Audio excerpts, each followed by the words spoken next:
undaraje natemwereke yinjiranga mu rugo rw'abandi mwifamu y'abandi baramukurikira yinjiye ifamu y'abandi baroza kunyira baragize gizo zaramuryohera yarazimenyereye n'umurara yakuriye Chicago mwana y'imihanda yajanga mu mashyamba arayazi yitonze neza muzakora mbere kanga afite byinshi napanze mbereke basha sasa ngaha dufite akazu twabonye baje bwa mbere bafata imbunda bajya mu ishyamba bari kodinga amajwi ku radio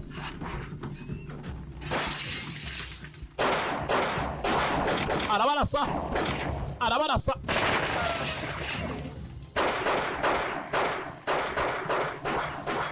yes ukunanga harasa meze ngatabyitayeho yarabarashe kumbe hakuno sasa kuri gereza dore kiboko kuri T-Bag sasa vuga sha uyari batibaga ramuzi ni sukire bona hakurya baraziranye which is hard considering how dumb you are.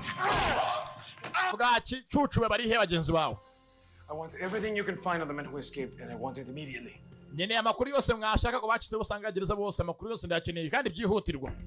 Que diablo hace? Ese ngo nakora cyahanga He was an outstanding warrant. Uyu namufunze ngo yagiye mu kabaringara rwana. Llévenselo de aquí. Nimba atishe muvana nga agende siki. Wanyafite uwo yishe. Hawe shimane shimwe ndagiye we ngaho genda soka musenzi. Nuko zono zogiye ku Rwanda. Kubanga no cyarasana. Masasi ndani. Baracyarasa. Lincoln Barrows. Inaza anga harasa. Barasana masasu. Ngana, itondi takurasa.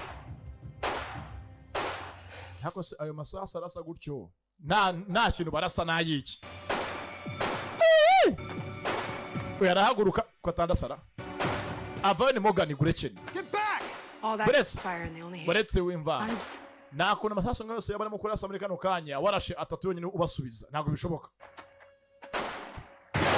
Kuba koboyi amwe cyagiye bari kodize kuri radio nihangasigaye arimo kurasa bagiye kare bagiye nkejo do harasaga radio bigendeye kera yaparitse aga imodoka niyo bagendeyemo ngabo abakoboyi ngabo mu kibaho injiye kare bagendeye mu rwanguruzu yabo undi yasigaye hakurya barimo kumurasa atazi ngo urasa ari hehe bya hehe kwere radio arasaga bari kodize amasasu kuri radio.